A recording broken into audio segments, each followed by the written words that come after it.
Okay, I've never done one like this before. Welcome to the sheet for this Friday, October 3rd. This show is going to be a little bit different. Glad to have you aboard today for it. Got a number of special guests coming up over the course of the next 60 minutes. And I say that knowing full well that I am so self-indulgent. It's not going to be 60 minutes of the program today. 60 is a suggestion. We know we're probably going Broadway here. But FanDuel's Futures Day is back. Yes, it's returned. This time it's all about the NHL. I think the Cup finally makes it back to Canada. Know which team is taking the division? On Futures Day, you can bet on Stanley Cup champion, division winners, points leaders, and plenty more on FanDuel. Hit the lines and make your predictions for this NHL season on Futures Day, October 3rd. That's today on FanDuel Sportsbook. And like, Zach, we're just going to have a lot of fun with this one. We got 4 really special guests, like people that are really wonderful to deal with and talk to. Really jazzed that Shayna is going to be stopping by, Shayna Goldman of the Too Many Men podcast and of The Athletic as well. Going to be joined by Tyler Yaremchuk as well, whom I'm guessing may be getting more nervous as the days go by. And Nick Alberga keeps reminding everybody where Connor McDavid, he thinks, wants to apply his trade somewhere. There was some meeting that was moved. Didn't you see that? I saw that. Room that was booked, and they changed it. It was booked, and then they changed it. Let's just see when we get there. So that's going to be good. Jonny Lazarus, a morning cup of hockey return this week, so looking forward to talking to Laz, although he might be a little bit brokenhearted as well. The Rangers today sending Scott Morrow and Gabe Perreault to the AHL Hartford squad. And we'll get his thoughts on that and get his predictions as well. And Meghan Chayka is going to stop by the program to round things off, one of the co-founders of Stathletes. So looking forward to all that. In the meantime, it's going to be all about predictions. And we're going to get predictions from you, Zach. We're going to get predictions from listeners, people tweeting them in, emails as well, maybe some from the chat if you want to freestyle it. Let's start off with a couple of tweets with some predictions. Go like wherever you want. Any topic, well, hockey, with whatever you want, whatever you have, hit us with what you think is going to happen this season. Normally, I've always felt that predictions are the bane of my existence, but much as I've softened on things like Game Show Friday with Wyshynski, predictions are just flat out fun. And if they're true, save the tape. And if they don't come true, forget we even had this conversation. Before we get to Shayna, what do we got? All right, let's go with our guy Singsy here. First of all, you put a tweet, ask people to send them in.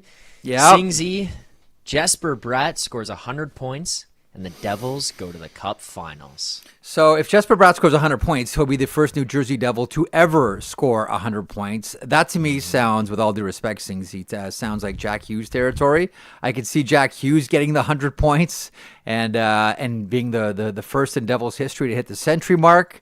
As far as Devils going back to the Stanley Cup Finals, not sure that I can see that. Although they're clearly one of the best teams in a very improving Metropolitan Division.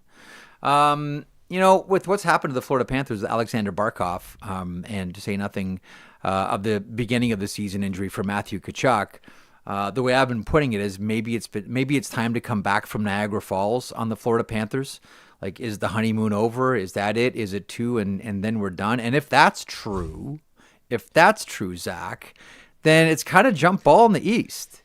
And you might just say, if the New Jersey Devils can stay healthy, because they got power players at every single position, down the middle, on the blue line, in net, and also on the wing, and they got a really good coach in Sheldon Keefe, maybe they make it to the Stanley Cup Finals, but I think I'm more on Carolina in that one. Okay, well, let's go one more quick one before we get to Shayna. Okay.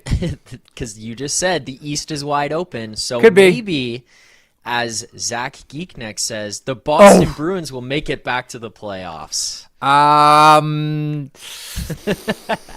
Not so. Listen, it's weird because we're just so used to seeing the Boston Bruins make it to the postseason. We're just so used to seeing the Boston Bruins, not flounder. But we said that about the Detroit Red Wings once upon a time too. For fans that have been, with hockey going back to 2011 when they won the Stanley Cup in Vancouver, it's been all about the Boston Bruins make the playoffs and do a lot of damage. I'll tell you what, man. I keep coming back to that one play and the Brad Marchand breakaway on Sergei Bobrovsky a couple of years ago, and how everything might be different if he scores that goal. Maybe there's no 2-year run for the Florida Panthers. Maybe they finally do pull the trigger and get rid of Bobrovsky and there's no Florida dynasty. And maybe we're still talking about the Boston Bruins being an elite team. But that's part of the fun of sports, and that's part of the fun of hockey, the alternative universe of what ifs. And if that guy would have scored or that shot would have been blocked, what would have happened to various organizations. But I'm not so sure that I can see the Boston Bruins making it back into the playoffs. Nonetheless, let's bring aboard our first guest. Want to kick things off in style with someone that brings the sass and brings the salt as well. And I know she's very excited about the New York Yankees for the obvious reasons. She is Shayna Goldman, the Too Many Men podcast, and also The Athletic, and she joins me now. No stranger to this or any other broadcast that I'm part of because I drag you everywhere, Pickle. What's going on? How are you today? I'm great. I'm amazing after last night. Can I tell you, I did not do my usual superstitions on Tuesday. What's that? So, so I have a certain shirt I wear for Yankee games. It was my playoff shirt last year. I watch the game on a certain screen. I sit in a certain spot. And I went to see the Beaches on Tuesday, and I had to watch from my phone. And it was fine. And then I lost service on the subway, couldn't watch the game, and they went down by 2. Well, they went down 2-1, and I'm like, that cost them the game. I knew it. So I really buckled in the last 2 nights to save the season. Yes. So you're welcome, everyone, to bring us to this moment. Me versus you again. Here we go. Didn't even have to wait for the Olympics. You know, the nice thing about all the bets that you and I have between each other, it's always about the same thing. Who's sending dill pickle chips to the other one? I know, and I still owe finding you. the most, and you still do owe me, but that's for a different conversation. We're gonna have that conversation offline. I'm already up a bag on you here, but I like the way that you, because listen, the streets are paved with gold in America. You have the tastiest snacks, more so than here in Canada. I will admit that we are inferior when it comes to quality snacks. You find some really obscure ones, and I want you to know that I respect and appreciate you for that, amongst other things. Nobody finds more obscure snacks than you do. Usually ones that involve dill pickle. So thank you for that. So we got a dill pickle bag right on this one too? Yeah, why not? I mean, this is the thing. The Trader Joe's ones, they didn't even come out with them. Everyone did dill pickle, so I was waiting for them. They never did it. So I will send you 2 bags if the Blue Jays win. But when they lose, I need 2 bags of Miss Vicky's because I cannot find them enough.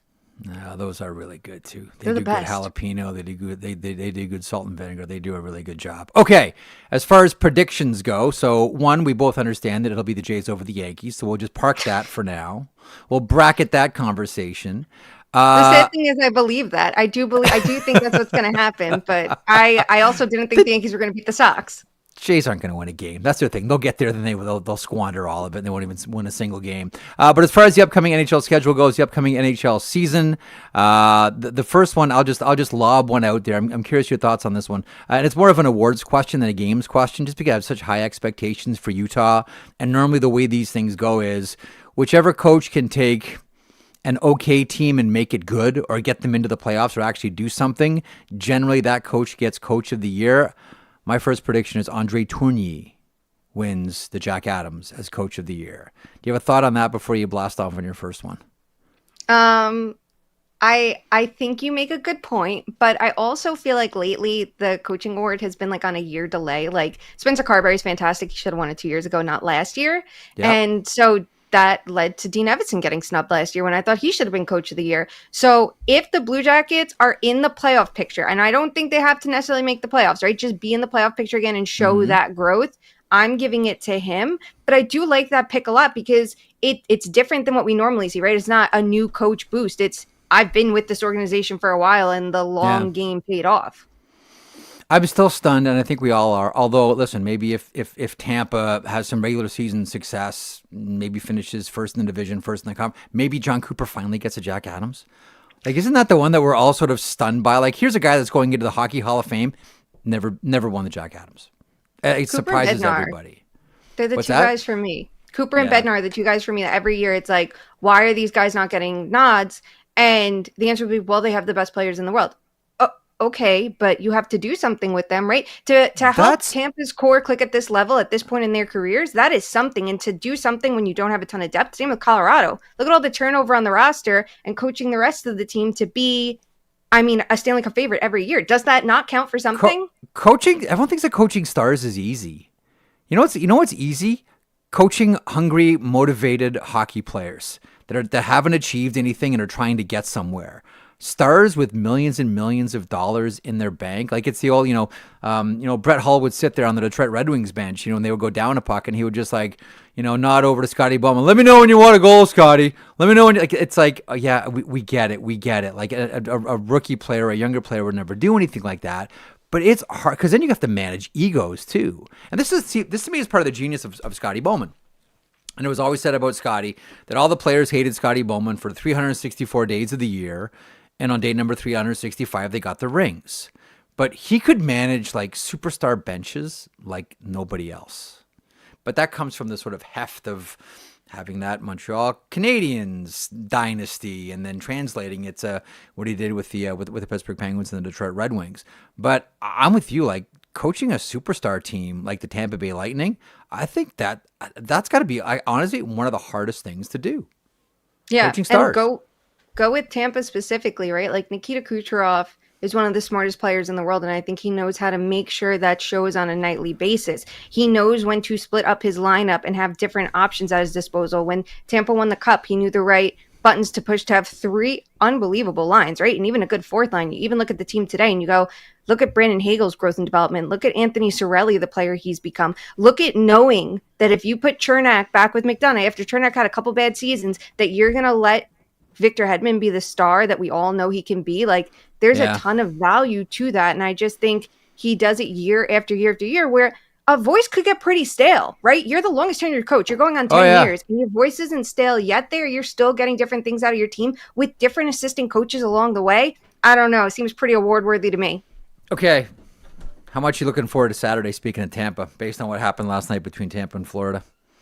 Come on. I don't care about preseason. No, this does not sell. But after what you saw, like, honestly, this is where they're going to go back and get, like, each team is going to go reach back into their history and sign, like, their Peter Worrells and their Enrico Ciccones and bring back, like, enforcers from years past, like the closing scene in Slapshot for payback for what we saw yesterday. And all these old enforcers, like Peter Worrell is going to sign PTO, Paul Laus is going to sign PTOs for one game. That's the only way to make it interesting. Just have no NHL caliber players in there because preseason is dumb. This is not what it should be. This is not what it's about. I get it. You have a rivalry, you're fighting for a spot, but I don't want to see NHL players get hurt in preseason, and we've had more than enough. So I'm pouring cold water on that. Nah, all right, Killjoy. All right, so let's get to some of your predictions then. So big ideas from Shayna Goldman coming up for this season. Prediction number 1 is what? So I want it to be interesting, and it's hard to come up with interesting predictions. I was talking to Zach, and I'm like, maybe Utah making the playoffs. I'm like, that is vanilla. We need to go bigger. So I want to go very specific. Yeah, Tourigny winning the Jack Adams instead. No, that's more interesting. That is a more interesting spin on it, 100%. I feel like me saying Utah makes the playoffs, it's like, okay, cool, next. And that's no offense to Utah. It's just like, it could actually happen. I'm going to say Mario Ferraro is going to be this big trade ship this year. I think that we always see, these defensive defensemen. Generally, it's a right-handed guy, and I get it. This could be Rasmus Andersson, but I think that situation's different, and his next contract's going to be such a factor that it's not going to be this like massive haul and sweepstakes like it could be. So I think everyone's going to be looking at Ferraro. He's a cheap guy, and you have to look at him and go, because he has not been very good in matchup minutes lately the last couple of years. There's a reason they took some of them off his plate last year. But at his core, could he be the next Hampus Lindholm where you take him out of San Jose and he gets that glow up with the contender and you realize there's so much more to his game that you just couldn't see there because he was being asked to do too much. So Mario Ferraro, to me, I see him going to San Jose. I'm sorry, to New York from San Jose. New York from San Jose. So the interesting thing about that is he has a personality that if he gets to the New York Rangers somehow or any large market teams, with all due respect, San Jose, you've had some really wonderful personalities and some colorful players. Look no further than Joe Thornton. That guy's got the most infectious personality, like in the NHL. Then the secret will be out. That Mario Ferraro is one of the best interviews, the most dynamic players. All of a sudden, these behind-the-scenes documentaries want to start to follow him around, as opposed to other players. Like honestly, I know we're all, and rightfully so, we're all insane for Seth Jarvis content, and rightfully so. Like a fascinating guy and really entertaining. I'll put Mario Ferraro beside any of these guys any single day of the week. right away, New York will fall in love with Mario Ferraro. Yeah, Hands except down, they're not going to full let his stop. personality show. Come on, like what? You're going to see it on a security camera? The New York Rangers don't allow things like that. But no, but I think he'd be good there. I think you already look at their lineup and you go, there's a hole on the left side of the lineup. There's the Greer-Drury connection that is clearly there. So it makes sense from that perspective. There's the cheap contract. College guys. Yeah. Okay. All right. Yep. So that's a good one. Give us one more. We're going to go sort of shotgun style here. One more from Shayna Goldman. Make it spicy. Spicy pickle. Let's go.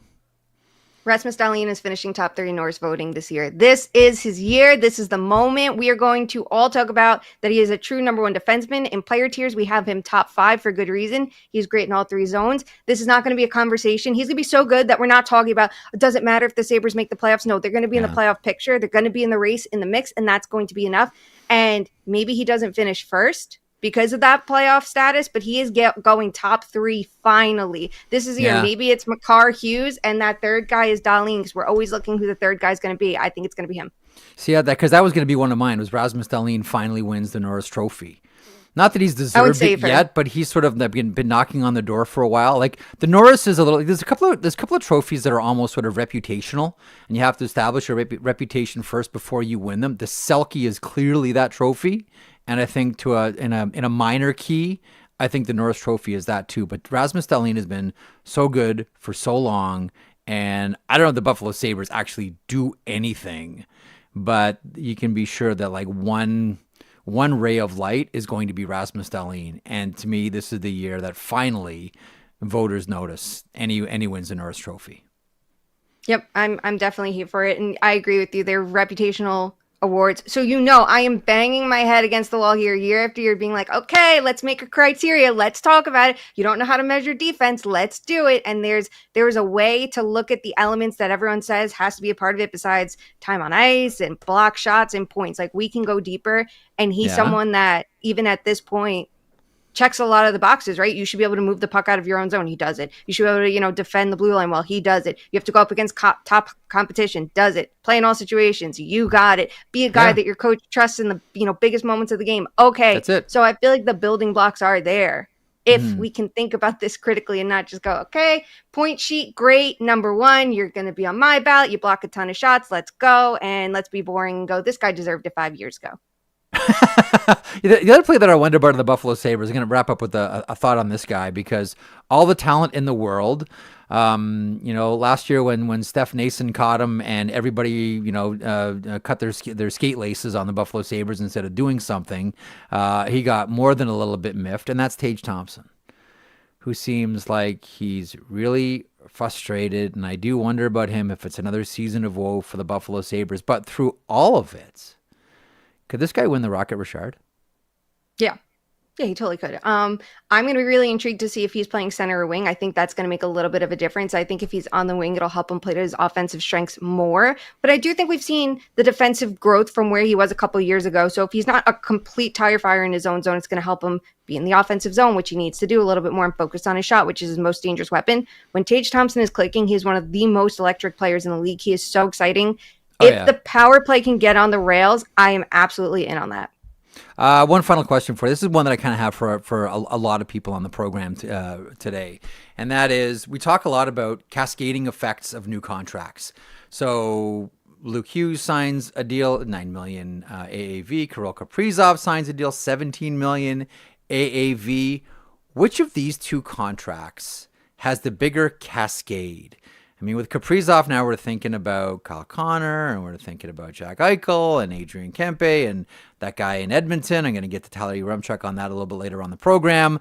And then with Luke Hughes, right away you think about Lane Hudson. I'll also throw Philip Broberg, his name, into that discussion as well. Like, which of these two contracts for you, Shayna, has the bigger cascading effect in the NHL? Oh, contract talk. That's so fetch. I love that we're doing that today. I know, yeah. Let's see. I'm going to say... Take the CBA to the beach, too. That's also fun. Listen, I like this stuff.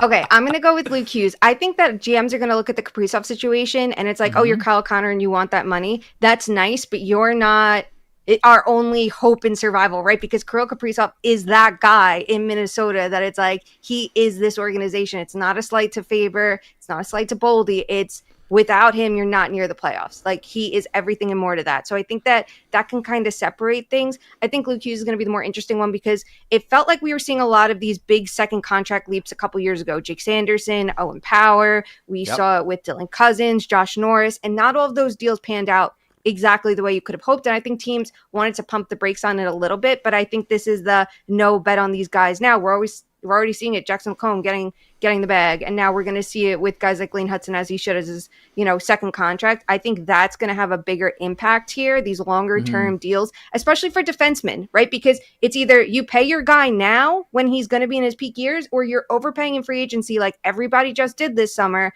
Pick your poison.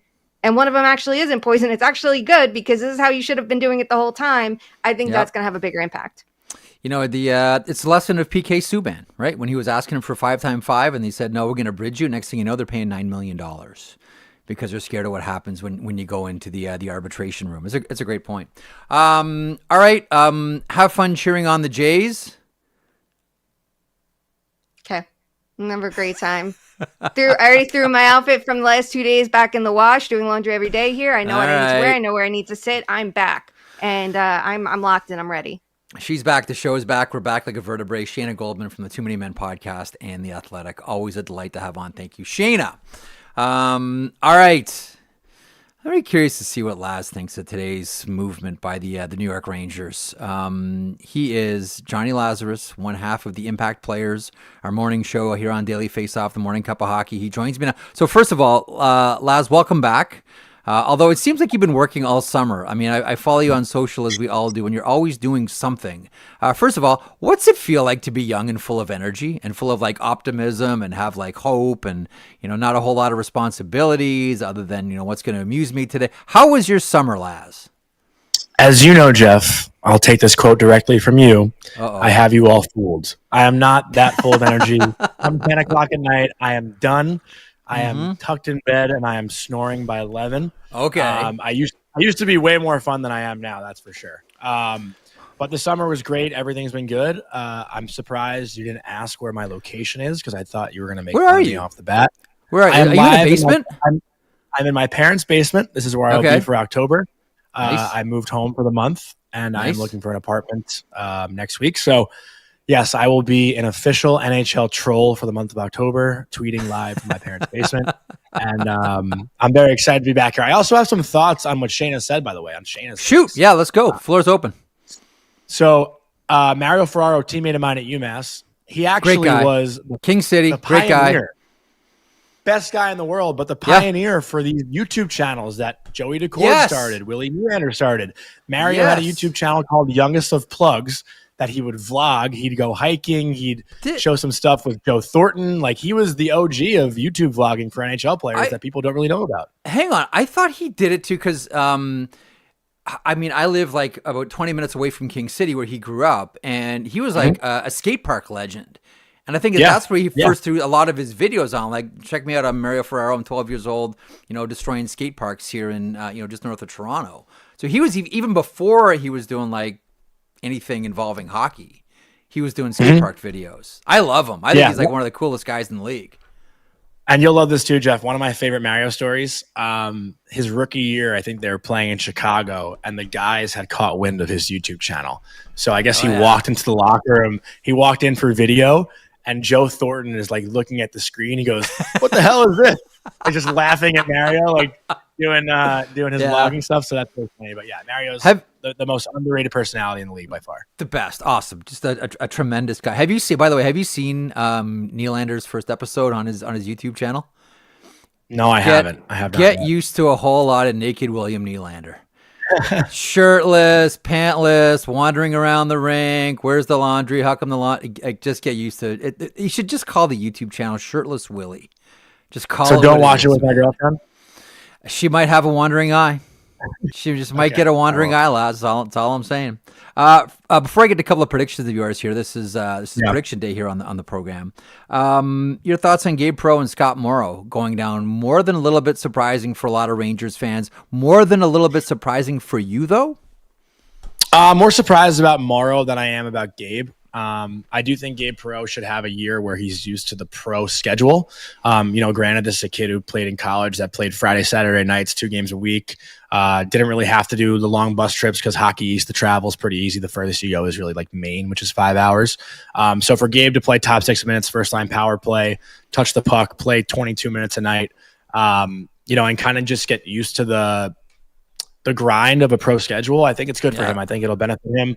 And for Scott Morrow, he did it last year. He's shown some promise, has a lot of upside. I really thought he would make the team for opening night. So I am surprised by him, but I do think a year from now, both guys will be NHL regulars. I think they'll both make the team out of camp next year. And it's not to say that, maybe they get called up in November or December and just stay with the team, because injuries obviously happen.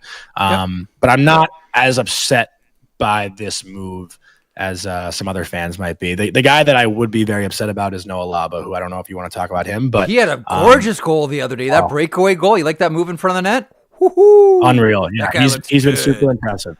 Yeah. He's been unbelievable, and I will fight to the death to make sure he is the third line center for the New York Rangers. All right, well, it's FanDuel Futures Day here, and so a couple of nickel and dime predictions that I threw out: André Tourigny for the Jack Adams and Rasmus Dahlin for the Norris Trophy. I've sort of stayed away from, team predictions this year and individual points. We'll get to that with Meghan Chayka coming up a little bit later on. But in the meantime, what's got you feeling spicy as far as predictions go? I wanted to add to Shayna's actually first. I do like Utah to make the playoffs, and I also want to add Clayton Keller 100-point season to that. I think that makes it a little bit spicier. Clayton Keller to me is one of the most underrated guys in the NHL. Trying to make the Olympic team too to start the year. 30 and 60 last year. He's got 30-plus goals the last 3 seasons. This guy's a superstar. So can I tell you a story? Mm-hmm. The New York Rangers, this would have been the Austin Matthews draft in Buffalo. The New York Rangers were trying desperately to get Edmonton's pick. Right? And they were, I can't remember what exactly it was. It might have been like a combination of like Kreider and someone or McDonough and someone, because the Rangers absolutely loved and wanted to take I think the Oilers were picking 4, Clayton Keller. That was your guy. Your team could have had Clayton Keller all. And we probably got Kaprizov that year. No. That was wasn't that Dallas or Chicago draft? Because I remember the Rangers. I don't even think they had a first rounder that year. They're trying to get in. Maybe that's not. why they were paying so high. Maybe they had like a low first. I don't think they had a pick. But I remember like the Rangers specifically trying to get in there because they loved Clayton Keller, and for good reason. I love Clayton Keller too. All right, predictions, my friend. I've got 2 of them. They are, one of them is like a combined team player point thing, and the other one is just a player goals thing, if that's allowed. Okay.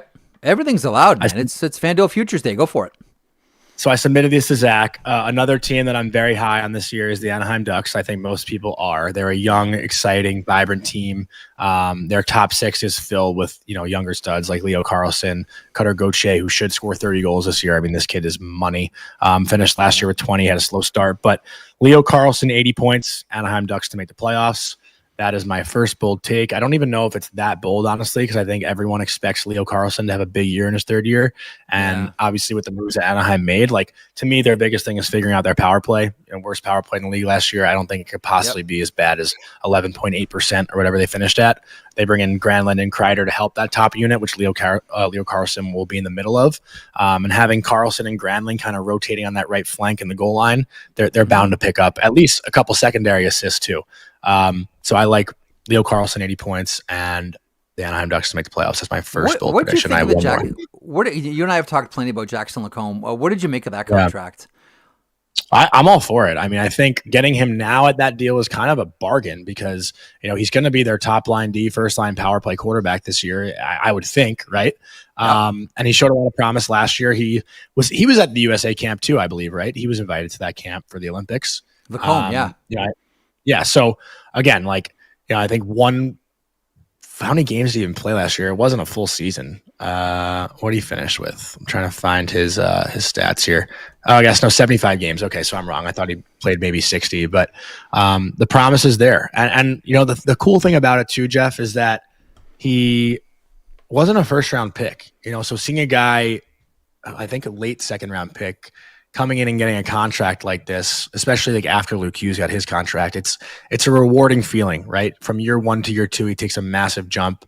And then this year, having that responsibility with Cam Fowler now being gone, I think he's going to be looked at as the next Cam Fowler, who was there for over a decade and running their blue line.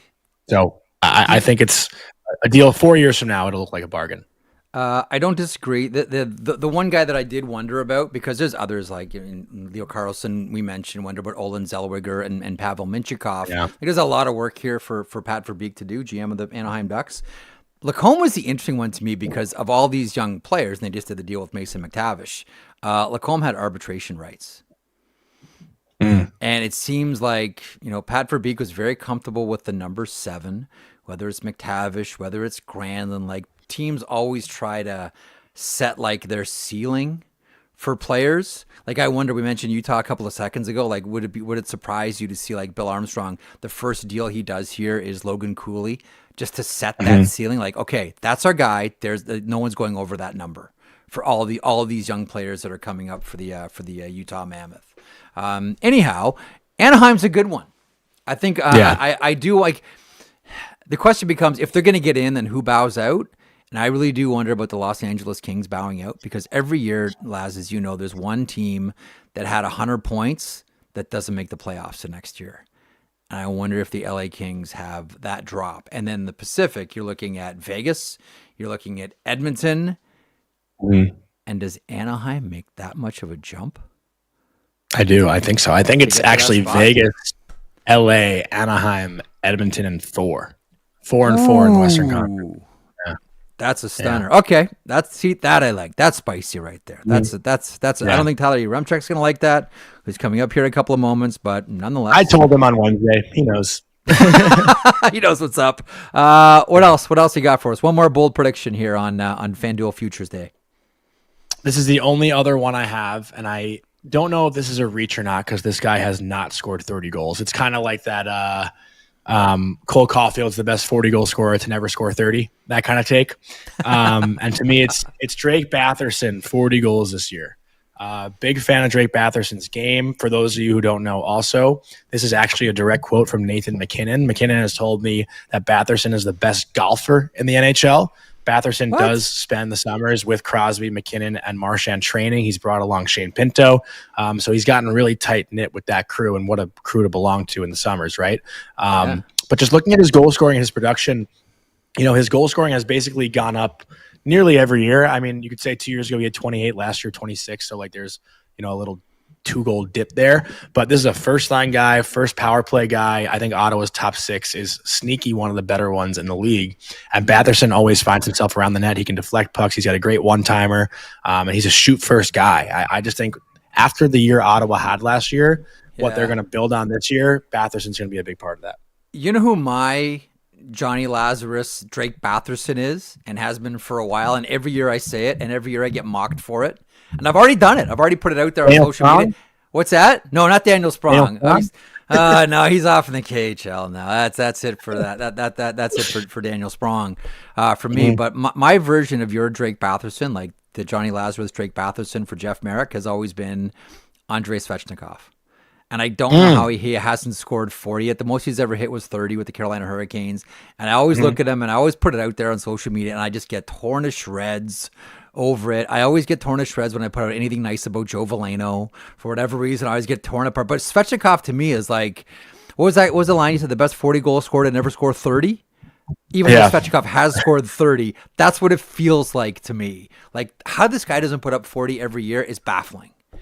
He had a great playoff last year. I know, like 8 goals. Like he should be money in the bank for the Carolina Hurricanes. It's just can't put everything together. Sometimes it's a hospital bracelet issue, and he can't stay healthy. I get it, but like that's the guy for me. That's my Drake Batherson. How does he not score 40? I like it. All right, thanks, pal. You have a great weekend. Glad the Impact players are back. Glad the show is back on the air, and good luck finding that apartment. I hear real estate's cheap in New York City. Oh, it's brutal. Thank you, Jeff, and you'll be getting the call soon. We love having you anytime. I'm there for it. Oh, by the way, are you watching Penn State and ASU tonight?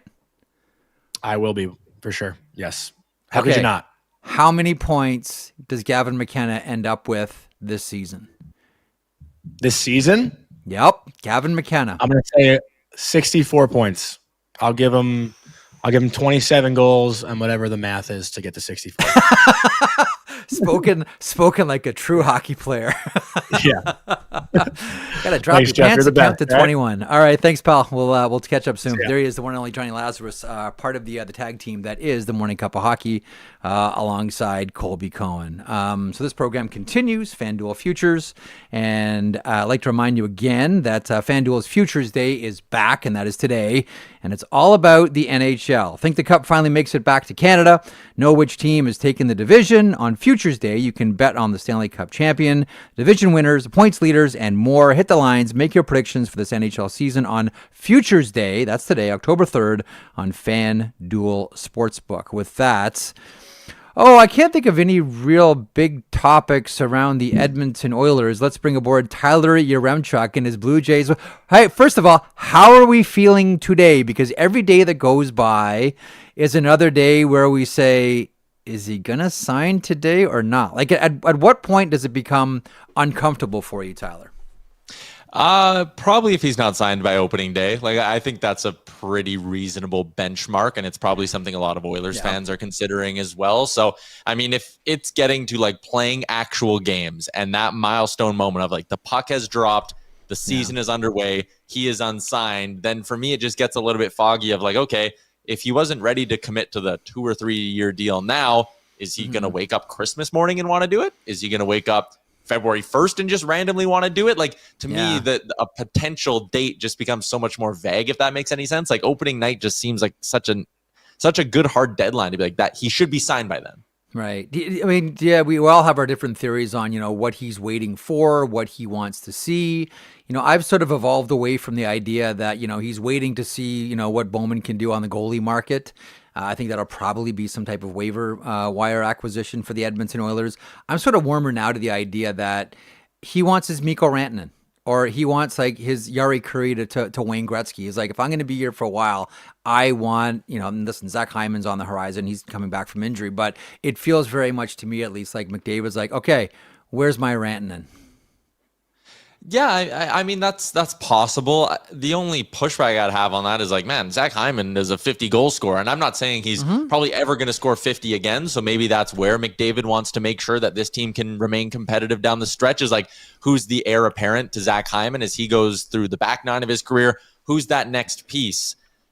Again, that just creates a lot of vagueness in terms of when he could sign, because like, then what do you do if you get to the deadline and like that? Yeah. Mikko Rantanens don't pop up on the market every year. I mean, you obviously don't need me to tell you that. Like, what do you do if by February there isn't that big swing and Stan Bowman just goes, listen, Connor, I'd love to trade 2 first-round picks and whoever to get you that guy. That guy's not there. Like, it again, just that's why I'd be so uneasy if he's not signed by opening day, because it's like, all right, whatever he's feeling, whatever he's waiting for, if it is that, it's like, that there's no guarantee that piece just comes walking through the door a week before the trade deadline. Anybody jump out at you from camp so far? I know it's preseason, but still. I mean, listen, I was almost a Harrison Price. I go on every Friday. And Vancouver's in a tough position because everybody you wanted to look good, all the people that had question marks around them, all look really good, but it's the preseason. So, like, sure, Victor Mancini looks great. Jonathan Lekkerimäki looks great. Braden Coots, like the first-round draft pick, looks great. But it's the preseason. But based on what you've seen, who pops for you? Darnell Nurse has 3 goals, but Zach Phillips wouldn't let me put Darnell Nurse for the Norris as my bold prediction today, so I had to pivot off of that. But for me, I'm always drawn to the younger guys. Like Matt Savoy just looks so calm and NHL ready, and his preseason wasn't impressive because he scored 5 times in 3 games and just dominated lesser competition. To me, it was like I watched him play with Nugent Hopkins, I watched him play with Henrique, and I'm like, oh, this guy just belongs, and this guy doesn't need to be stapled next to a McDavid or a Draisaitl to make things happen. So Savoy was really impressive, and lower down the lineup, and a part of this is because I have, a personal connection to U Sports, Golden Bears, Alberta, season opener tonight. I'll be on the call. But Noah Philp is my guy. Like, he's a big body, right shot centerman. He has good offensive touch. He scored a goal in this preseason where, like, his release, the way he just found a soft spot in the middle of the ice, and before you could blink, snapped it off to the back of the net. Like, he has NHL chops. His skating's gotten better. He spent all year last year in Bakersfield becoming a better penalty killer. Like, he is a homegrown fourth line center, and that's not sexy. That's not flashy. But when you're in a market like Edmonton, where every trade deadline for the past 4 years, it's like, boy, does this team ever need a fourth line right shot center that can kill penalties? You got one at home now. I think he's got to make the team, and I've been really impressed with him. He's looked great. Right, like I remember talking to someone from another team who was saying, like, I'll tell you, we hope the Oilers try to sneak him down. We hope the Oilers try to sneak him down, because if they try, they're going to fail. I think everybody knows that. Like, there's no way that this guy's getting to Bakersfield. Not a chance. Like, everybody knows. Like, but part of that's like the curse of being on a Canadian team. Everybody knows. You're not hiding anybody on the Oilers or on the Leafs or the Habs or any Canadian team for that matter. You're just not. You're just not. Yeah, and that ties into the other like big debate in Oilers camp is like, what are they going to do with this blue line? Because like one of Emberson, Regula, who they love, like they picked him up off waivers. They gave him a 2-year deal before they ever saw him play a game in their organization because he was rehabbing an injury all of last year. Like, they clearly love Regula. They, acquired Emberson last year from San Jose. Stetcher's the vet that everyone in the room loves and Nurse plays well with. But you can't keep all three. Like, one of them you need to try sneak through the waiver wire, and it's a calculation of, I honestly think it's partially who's playing good in camp. It's partially which guy do we think actually gets through and can clear. Timing, right? And that's the way for goaltenders too, and you want to sort of time it. So if anyone is looking to pick up something that you have, you wait till later on to see if that player is available and that team grabs him. Then you can sneak your guy down. Like, it's a real sort of like art of sliding players down on the waiver wire. Generally, it doesn't work, but teams try. But the league is so well scouted. All right, so here we are. It is FanDuel Futures. What are you looking at as far as big predictions for this upcoming season, Tyler Yaremchuk? I got a couple for you. The one that I kind of really zeroed in on and jumped off the page to me, it's not crazy juicy in terms of the odds market, but I think it's a bold prediction just because they were so good last year. But I'm taking a shot at the Washington Capitals to miss the playoffs. Again, they were an unbelievable story last season. Plus 140 isn't the best juice on it from a betting perspective, but I do think it's a result that would shock a lot of people. Logan Thompson was lights out the first half of the season, and then he was kind of, just above average the back half of the year. I look at that forward lineup, and there's no doubt there are good players there, but just look at the number of guys who had career seasons for them last year. I mean, Protas and, even Ovi. I know he's been the one guy who's been able to defeat Father Time for however long, but at what point is Ovi just no longer a 40-goal guy? Is the goal chase, does that take some wind out of their sails? I worry about Washington this year. I think there might be space for a step back. I like Ryan Leonard, but I think if any team's going to be a disappointment this year, it could be Washington. Like, I was going through the shooting percentages on some of those guys who had career years last year. They're not going to shoot that high. Sorry, Protas 21%, Wilson 19%, Strome 19%. They're not going to sustain those shooting percentages at all. The one player that I am really curious about on that team, and you mentioned him, is Alexei Protas, because very, very, very quietly here, we're starting to see the beginnings of someone who one day is going to be in the Selke Trophy conversation. You are starting to see it with Alexei Protas, and it's just going to stay healthy. It's going to continue. I don't know if you watched that Washington-Boston game last night. Ryan Leonard looked awesome. Physical, strong, go to the net. Like last year when he joined at the end of the season, there were those awkward growth moments. Yeah, not anymore. Like he's skating with an authority that he hasn't before. I mean, Washington's an interesting story. I think we're all wondering about Ovechkin specifically. And what's the old story? If you're not hungry, you won't eat. You got the goals record, are you still hungry? Right? Like, what do you, if this is going to be the final campaign, what's it going to be like for Alexander Ovechkin? I think it's one of the more fascinating stories around the NHL. The one thing that I will say is, and I'm very, very confident in saying this. You want to bet Darnell wins up? Oh no way! Look at that. 500 to 1. Dylan Strome has arrived.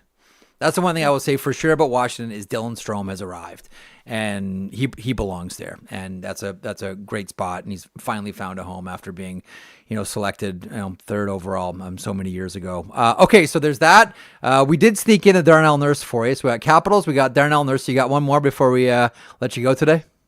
Yeah, I mean, the one that I locked in a couple of weeks ago and the odds have really shifted. Connor McDavid to score 50 goals this year. He's, again, one of those guys who, if he sets his mind to it, it feels like he can do it. When he scored the 60 goals a couple of years back, it felt like he just came into the year and was like, you know what? I'm in the mood to shoot. And from what we've heard of him through camp so far, I think he's in the mood to shoot again. He talked about how scoring goals is fun. So I like McDavid to score 50. And the other guy, you were talking about the 40 goal scorers with Jonny. I'm really surprised to see Jack Hughes at plus 600 to score 40 goals. He last year before, both years, only played in 62 games. But if you prorate his goals out, it's about 36. I think that Devils team can maybe be a bit better this year. I think Jack Hughes can be in the 40 goal conversation, and 6-1 odds just feels really, really good for that. Hughes, listen, it's not, again, hospital bracelet's the story. Like, that's it. Yeah. Like, stay healthy, 40 goals, 60 assists, first New Jersey Devil to score 100 points. I don't think that's outrageous at all. I really don't. But again, stay healthy, protect that shoulder, because the last two injuries are shoulder. It's the same thing. Protect that, bubble wrap that shoulder. Do whatever you have to do to that shoulder for Jack Hughes. 40 goals, not outrageous, and 100 points, not outrageous either. What are you doing this weekend in your Toronto Blue Jays sweater? Yeah, I mean, I got a great weekend lined up. In the evenings, it's calling Golden Bears hockey games. In the afternoons, it's watching Toronto Blue Jays playoff baseball. They haven't won a playoff game since I was 19 years old. So I've been waiting a while for them to have some playoff success. I'm fired up. G-Bears, some of the best merch in Canadian University hockey, hands down. It's fantastic. All right, continued success. And listen, by the way, how is it working with Huts? I love him. He's got one of the coolest backdrops of anybody in hockey media. I love the map. Yeah, the map, and as he sits on his kid's bed, because that's where the map is. Yeah, I do think he's building a new setup, but I want him to keep incorporating the map. He's awesome. I mean, the insight he can give, like, no matter what scenario from around the league I throw him, it's like, hey, Ducks looking to take a step forward. Oh, this goalie situation. He's like, all the teams he played on were in such different phases of like the rebuilding or contending cycle that he's got a lot of really good info he can lean back on. So I'm loving it with Huts. DFO Live every week at noon Eastern. It's so good. And I love when he talks about Sabres too. Like, he can never get enough like Sabres story. Everything comes with a big heavy sigh. I love it. It's great. Continued success. Thanks, Tyler. Appreciate you stopping by here on FanDuel Futures Day. Thanks, pal. And as the show continues here, Megan's stopping by in a couple of seconds. Want to remind you the sheet is powered by FanDuel. Make every moment more with North America's #1 sportsbook, FanDuel, and someone we're more than delighted to have on the program today. She's the co-founder of Stathletes, which I first heard about it's like 15 years ago, Meghan Chayka, where an OHL coach was rattling off all these numbers. I'm like, you don't have a staff to come up with all this. And he's like, okay, keep it on the DL, but there's a group we work with called Stathletes. And I got like the full rundown of your whole organization. You can watch her with FanDuel on TSN. You see her on ESPN as well. She's Meghan Chayka, and she joins me now. First of all, has anything sort of, like, when we look at preseason hockey, I don't know if you can take any of that and say, because of this, we expect that in the regular season. Like, doing what you do at Stathletes, can you draw anything out of the preseason? Can you draw anything out of exhibition games? I mean, it totally depends. I guess you can see how people come out of the gate, but I would absolutely say that it's more about player development, creating that competitive environment where you can actually promote or relegate the people you want to. So it's a totally different process in the preseason. And with that in context, I wouldn't say don't tease too much. You know, if your team's not doing well, that's pretty meaningless. If they're doing really well, don't get too excited. It's way too early. There's 82 games left. Yeah. It's a long, long road. So Vancouver destroys Calgary the other night, so we all expect, like, you know, Quinn Hughes is going to have 120 points, and Elias Pettersson is going to be back to 105. He might. But you might want to take that from a preseason game. Yeah, a grain of salt with all of it. You know, one of the things, like, so many years ago, this would have been like in the classic power forward era. So like in your Cam Neely, Rick Tocchet, a little bit later on, John LeClair, like that type of era, the power forwards always popped in year 4. The first 3 years where they kind of feel it out, and then you have a look, and in year 4 it pops. I don't know if there's a rule, a formula. I know everyone's different, but like, how do you know when someone's ready to take that next step here in 2025? Much like we looked at, Cam Neely, year 4, he's gonna hit it big with the Boston Bruins. When you're looking at analytically, I think you look at the underlying data that actually drives scoring. So if you're looking at shot quality, creation, where they're passing to, there's different metrics that, have been partly stole from soccer and around other sports, like expected threat. Do you move the puck into like high valued areas? How so? Mm-hmm. And like, where are you in that creation? So when you look at a power forward, I know it's really boring, but I do have Leon Draisaitl leading again this season with, 47 projected goals this season. And there's reasons, right? Power forwards are able to get into those dirty areas. They can take contact, which we know the NHL is very rough now. And so someone like Leon Draisaitl has those great underlying metrics, high expected goals. He's able to like get his shot off, a great shot, very deceptive. And hey, if you're playing with Connor McDavid, who do you cover? I think I'm going McDavid first. So I'm glad you took us to Draisaitl right away.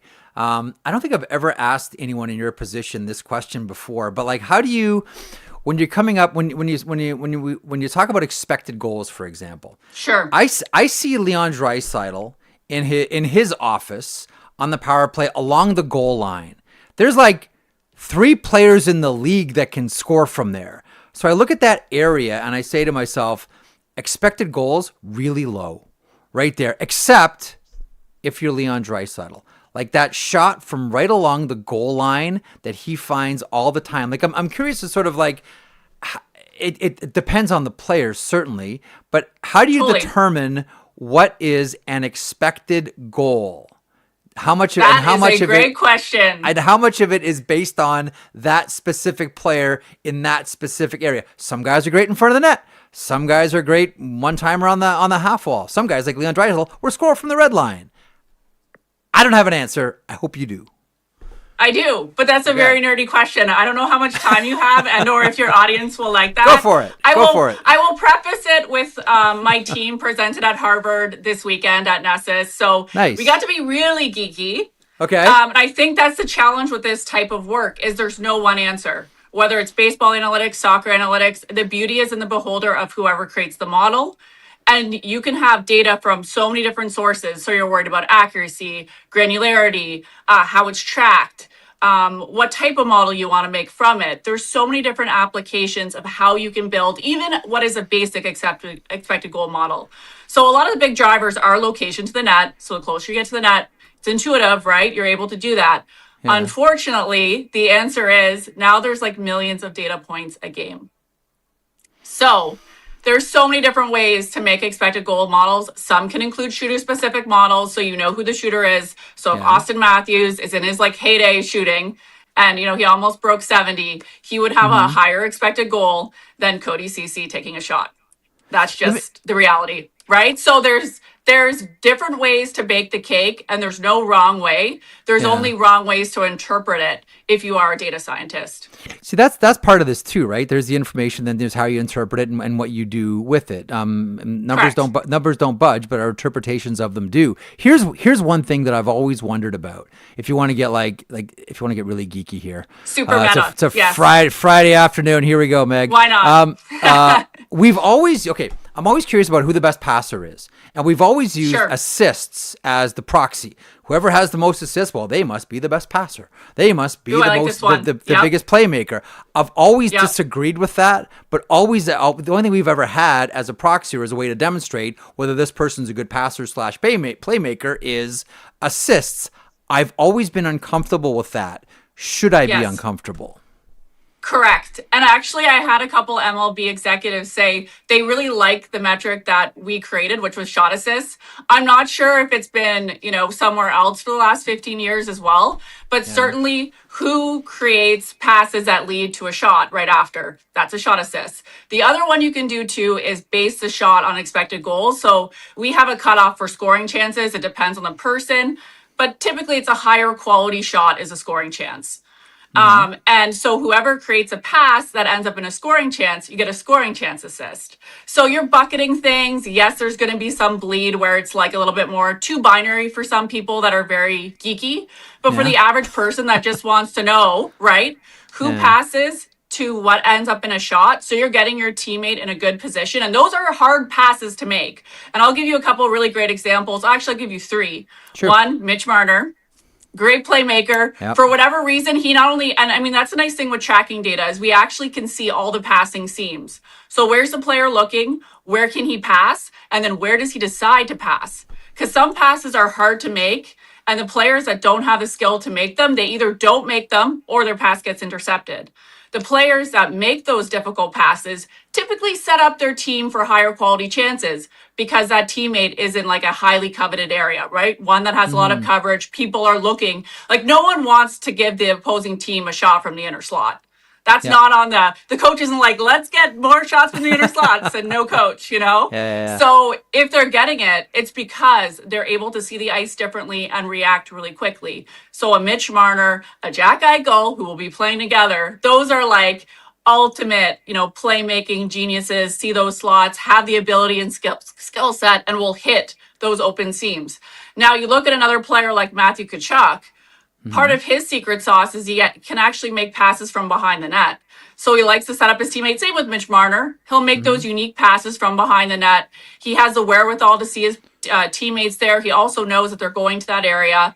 And he just has that timing thing down where he can teleport that puck there. He takes the punishment. He's not scared, especially the Tkachuks are not scared of getting hit. They actually like it, right? So those passes with contact, there's a lot of playmaking models. I actually am way more into passing than I am into shooting because I think that a lot of that hasn't been looked at in the NHL, but certainly drives a lot of high quality shots from that pass. So yes, you should be very worried about just looking at assists and assuming that's a great player. Yeah, I've kind of parked that, and I thought like much like you, like okay, so the minute we get like sophisticated puck tracking technology, now we're gonna find out who's actually a good passer and who's a good playmaker and who's not. So let me do one more geeky question for it, and then I want to pivot to goaltenders quick.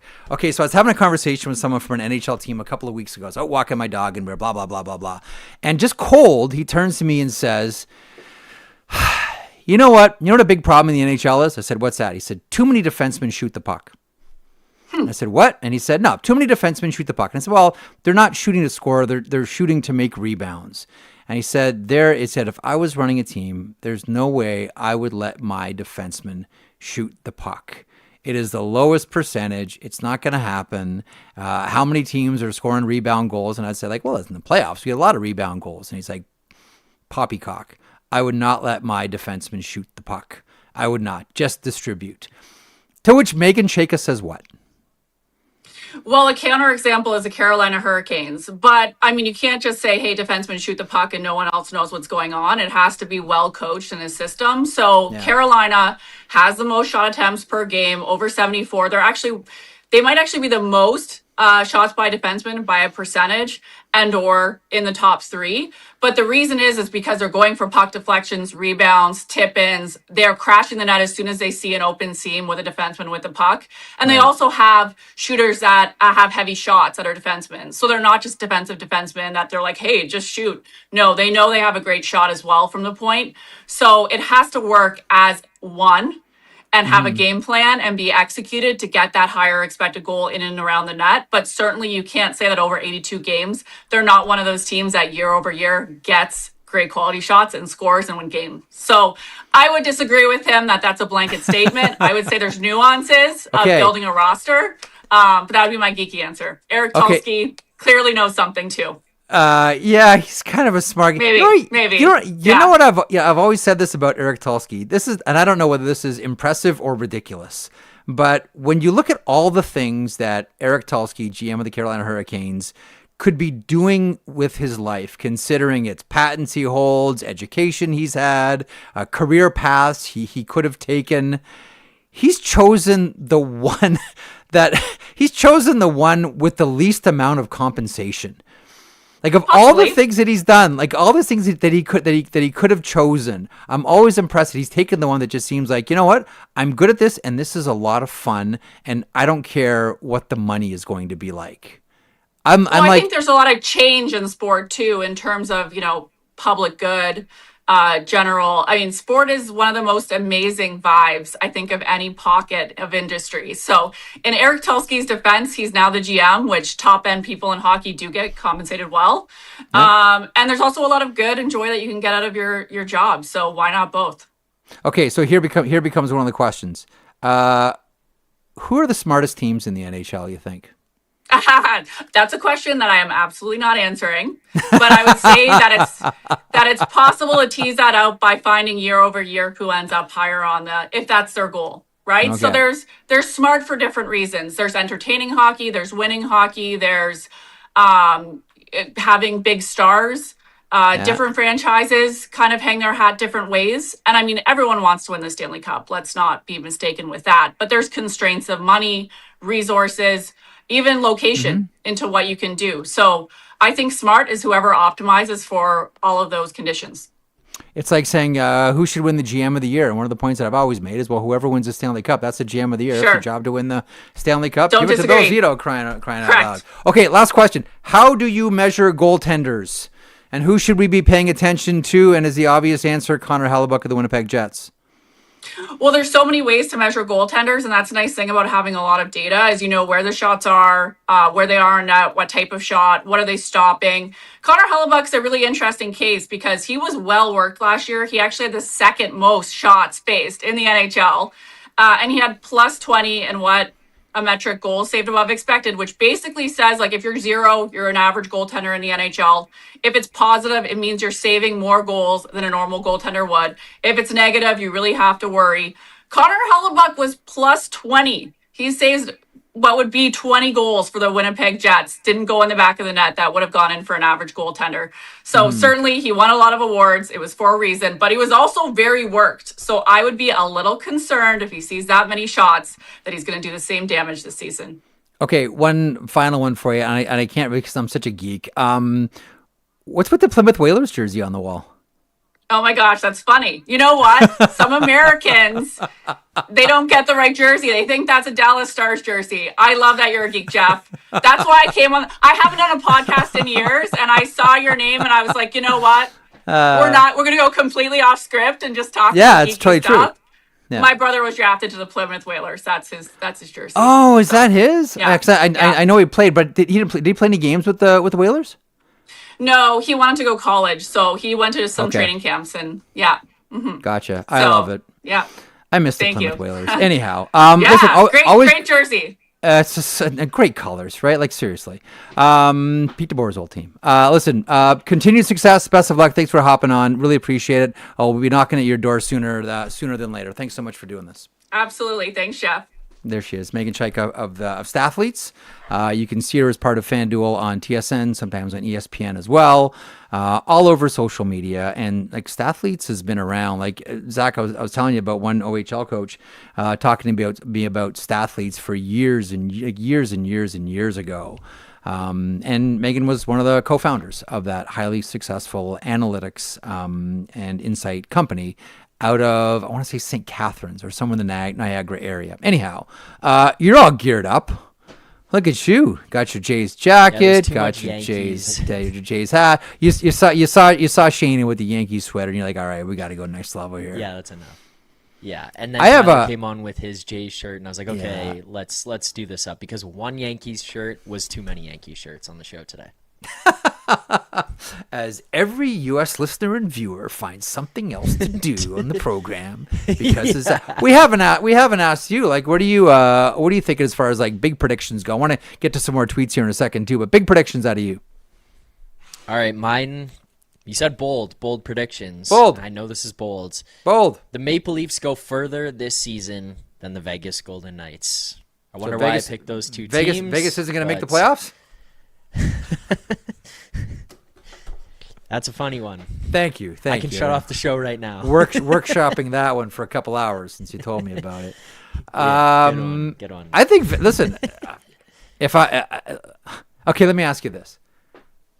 How would Maple Leafs fans react if Vegas won the Stanley Cup? Because they could.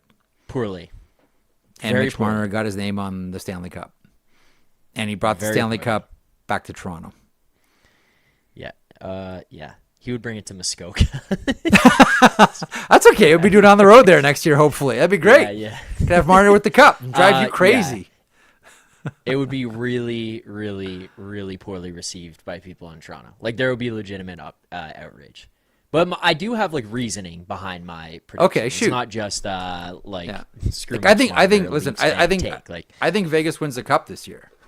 Like in our DFO, I don't know if we haven't published yet, but like I've got Vegas winning the cup over Carolina. Okay. Part of it would just be the East is so open, I think, especially if you look at the Atlantic and coming out of there. I don't think you can give the Leafs a leg up in anything, given the stupid stuff we've seen out of the last 10 years and all the times we've been like, this is the easiest path they've had, and then they squander it away. But that said, let's actually just take that from every single year I've said it, and let's just play it again.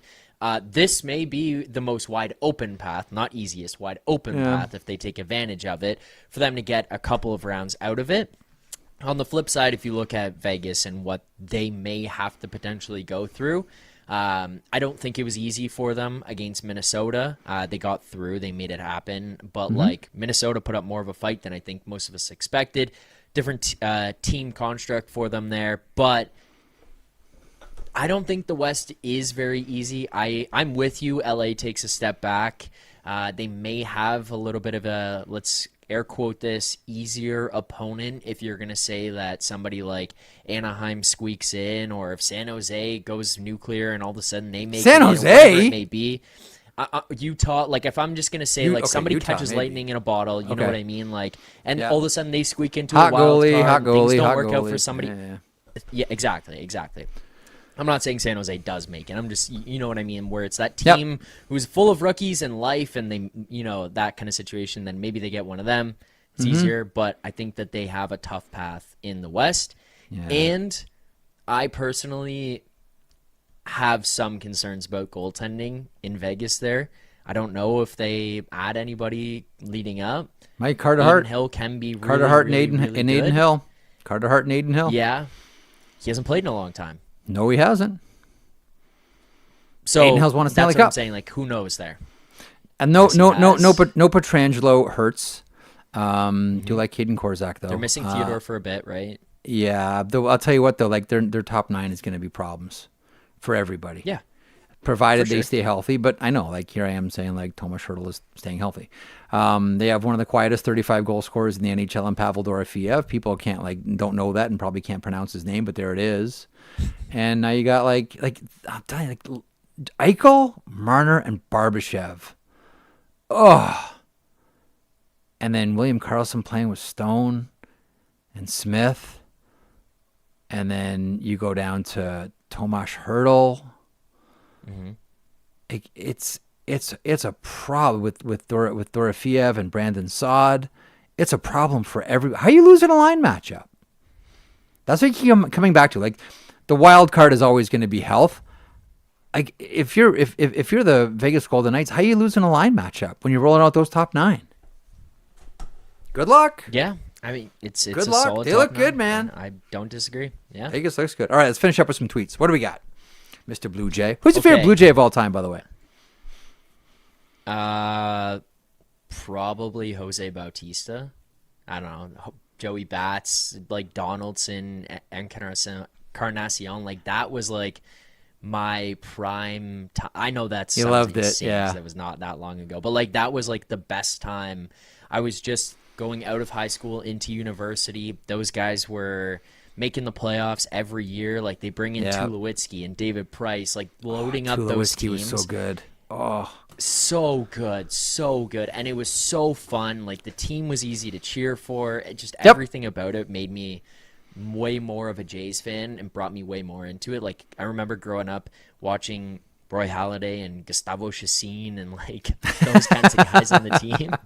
But like once you got into that era, it was just so much fun every single time we watched Jays baseball. But though that was my favorite era. So anybody really in there. Remember like the Ed Wing running around the bases? Of course, yeah. I remember he hit that walk-off. Sorry, this is Blue Jays. Nobody cares about this. Welcome to Jays Talk here. Go ahead, Wellner. Walk-off. I was in university first year watching with all my buddies, and he hit that walk-off against the Orioles, and I remember like 20 of my buddies running around, everybody doing the head wing. Like, yeah, it was just like the coolest thing ever. I'll never forget that. Like, that was just awesome stuff. But my first job, like real job, where like I did work and got paid for it, was selling hot dogs and Jumbo Cokes at Exhibition Stadium. And the only reason I took the job is so I could watch Jays games for free. Made a couple of bucks, sick. But like I just watched Jays games, man. Oh, you want a hot dog? Yeah, sure. Here you go. I'm just here to watch the ball game. Oh, yeah. You're not really selling much. Like, no, I'm just here to watch the ball game. All right. What do we got? What do we got for tweets here? All right, let's start here. Deco Dude, Macklin Celebrini scores 100+ points. I can't see it, but I would love it. I listen, one day he's going to hit the century mark. I don't know whether it's going to be in his second season. But I'll tell you, he is looking more and more like he is like the next great 200-foot player from Canada. I don't want to do like the closest thing you can compare him to is like maybe Jonathan Taves with more offense. But this guy is going to be like a mainstay on Team Canada international events, to say nothing of what he's going to be for San Jose Sharks for years and years to come. It gets embarrassing hearing me gushing about Macklin Celebrini, but I just think the kid's incredible. Just an incredible hockey player. No, I'm on the same page as you. Every time I watch him, it's impressive. Even the way he plays away from the puck, even if he's not scoring, producing points, just how impactful and noticeable he is. And if people want to bet this, 90+ points is the most you can do. It's on FanDuel plus 700 right now. So you can find that there. All right. I like this next one. Okay. Specifically because of the last part of it, and you'll see why, but I like this next one. What do we got here? Adam Nadeau. Jake Sanderson wins the Norris after leading the U.S. Blue Line to a silver medal in a tight 3-2 loss. I don't know that I can see Jake Sanderson winning the Norris Trophy yet. I do see a Norris Trophy in Jake Sanderson's future, although I've also been saying that about Miro Heiskanen for the longest time, and he just happens to be caught in this era with Cale Makar and Quinn Hughes. Like, I know I went out there and said, like, this is the year Rasmus Dahlin breaks through and wins a Norris Trophy. Man, it's so hard. Like, I look at, a defenseman like, and I sound like an old guy here, and I am, like Brad Park, like, probably should have, like, piled up Norris Trophies, but he just happened to be playing in an era where there was, like, Bobby Orr and there's Larry Robinson and Dennis Potvin, and in other eras, he probably would have, won some Norris Trophies. Instead, he didn't, and that's why Miro Heiskanen specifically hasn't won any Norris Trophies. And then you have that year where Adam Fox goes off, and Adam Fox wins the whole thing. Anyhow, as for, and it pains me as a Canadian to say this, but eventually, the United States is going to beat Canada at one of these things.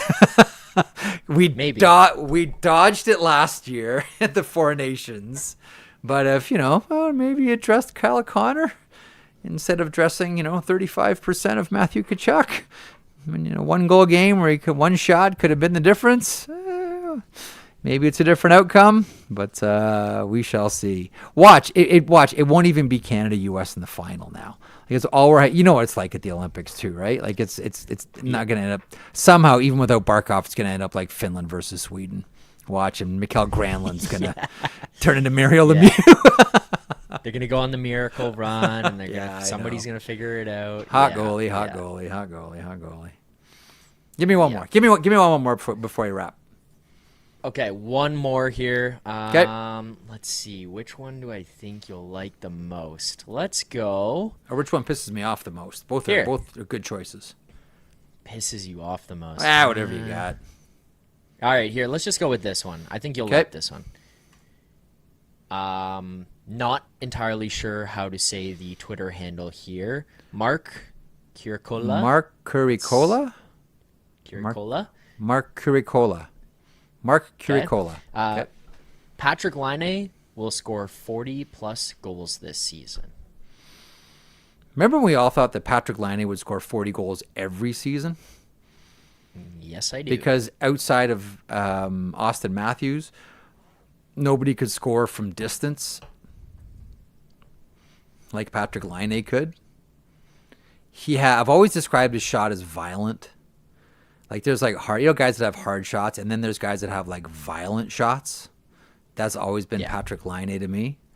I'll tell you what, I don't know that he scores 40 goals, but on the Montreal Canadiens power play, that Demidov to Laine play, how many times are we going to see that this year out of the Habs? And if so, then Laine is going to set himself up real nice for a real nice payday. I don't know that he gets to 40 goals. I'm not sure if that has sailed. Maybe it has. Probably it has for Patrik Laine. I would love it if it happened. I just know that we're going to see a whole lot of Demidov to Laine on the power play for Montreal. Like Laine's kind of gotten to the point in his career where it's like the whole team just sort of not revolves around, but like the idea is that Laine, if the puck is on your stick, that means we want you to shoot. That's when we're giving you the puck. It's kind of like how, this is a bad example, but I use it anyway. Towards the end in Edmonton, the only time that Nail Yakupov got a pass was when it was time to shoot. Don't carry the puck. Don't think with it. Just when we give it to you, that means it's your turn to shoot now. And that's kind of how I feel where Patrik Laine's at. Because again, he still has a violent shot. It's still ridiculous. I just don't know that he gets 40. You think Laine gets 40? No, I don't. I think 40 he goals comes hard. short. But I could see the 30-goal season coming from him, where he, especially if they got off to a hot start, Demidov, Laine clicking before everybody figures out the power play and how it's moving around and where the weak spot is and how they're exploiting it. And all of a sudden he rattles off like 10 in the first 25 or so games. And you're like, oh shit, Patrik Laine's back. We all bite. I bite every time. I bite every time. Yeah, we He's did back. last time. Last year we did. This is so awesome. They love him in Montreal. And then just ghost. Tapered off. Yeah. Tapered off. Yeah. Ghost. But I could see like that 25 to 30. I don't think he gets past 35. Can I sneak one more in here on you? Yeah, of course. Because it made What me do you got? laugh. Okay. So we had Stephen Ellis on the other day, and he said he wanted more goalie fights and chaos. He was going. Since Hang on. He said it. Ellis was going on about how much he wants goalie brawls and backup goalie brawls, and I made you pull up a picture from like 1973 with Gary Smith and Bobby the Chief Taylor and a brawl between the Flyers and the Canucks. And then there's a brawl yesterday. He got it. Yeah, he got his brawl, but he didn't get goalie fighted. And I'm like, what are you getting all frisky about this one, Steven? Yeah, but we did get one in the KHL the other day. So he at least got that one. He banked that. But he submitted the Hershey Bears win the Stanley Cup. And he also tweeted at me that the Thrashers win the Cup. So I was like, all right, you get included in today. We did ask for outrageous predictions, and that qualifies because it's impossible. Yeah. But I will remind people, again, to make myself sound old, there was a time in hockey where the American Hockey League was as good as the NHL. And one of the reasons why the NHL expanded in 1967 was to stop rival leagues from getting even stronger and taking over the NHL. This is why we saw, like, for the longest time, it's just like, nope, we got a good thing going. We're making our money. We're not going to expand. This is great. And then other rival leagues started to get a quality of athlete and quality of team that could rival the NHL. And that's why you had expansion, folks. That's why you had it. Specifically in the West. Right? Because you had the rise of the old Western loop when it was a pro loop that was really, really good, like Portland Buckaroos and Seattle. Like, these were good teams. And that's why you had expansion. Anyhow, apropos of nothing, the Hershey Bears will not win. Sorry, Stephen Ellis. They will not win the Stanley Cup. They might win the Calder. They've done it plenty of times. They still have, for my money, one of the coolest logos ever. The original Hershey Bears logo is still one of the coolest logos of all time, period. But you know what happened with the Hershey Bears? Let me go down a little road here with you. So Coco the Bear was the mascot. It's true. Coco the Bear was the mascot for the longest time for the Hershey Bears. And he looked like a bear. Bears are not like lean and chiseled. Okay? This was like a bear with like a bear's belly and like look like a bear. And then after a while, this would have been like in 2010 maybe. All of a sudden, it's like, I don't know, like Coco started going to CrossFit or something. And then like to promote healthy living or something, like the bear got like Jack, like torn up like a report card. Like real, like I'm like, is that a freaking bear? Like all of a sudden this bear is like all like leaned out at the CrossFit games and shit. I'm like, what is this? Like that's not Coco. That's like Jack, roided up bear. Like that's not Coco. All I'm saying is I appreciated the old bear. We like our bears chubby. We like our bears rotund. We don't need CrossFit bear. Yes, Coco I have thought about these things. Spinach and Gary Roberts' workout plan. Yeah, all of a sudden, like he just stumbled into some, like he was wandering through the forest and found like 8 kettlebells or something, and then all of a sudden, like just got shredded. Coco, what are you doing? All right. Anyhow, we'll end on Coco. And I want to thank everybody here today for participating in the program. FanDuel Futures Day. Thanks so much for our presenter and our friends at FanDuel, official partner of the NHL. Thank you for this is their idea. And I think we should make this a semi-regular here and not just do it at the beginning of the season when it's fun. Maybe we'll do it halfway into the season as well. Thanks to Shayna Goldman for stopping by. Thanks to Jonny Lazarus. Thanks to Tyler Yaremchuk. Thanks to the great and highly intelligent, even though I couldn't coax an answer about who the smartest team in the NHL was out of her, Meghan Chayka, for stopping by the program today. Thanks to you in the chat. Thanks to you watching live on YouTube, listening on your favorite podcast platform. Listen, man, we're talking about like real games here real soon. The season is just around the corner. It gets underway on Tuesday. So we're talking about real games here real quick. We have some preseason games still to get to.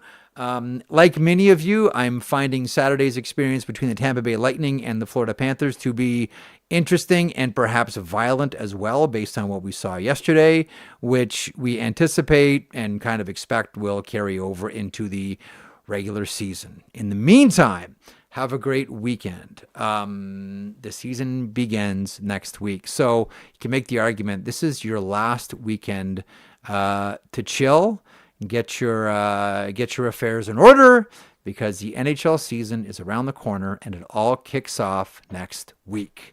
Tip your Zamboni driver on the way out. Thanks for the buns and the use of the hall. We'll talk to you again on Monday.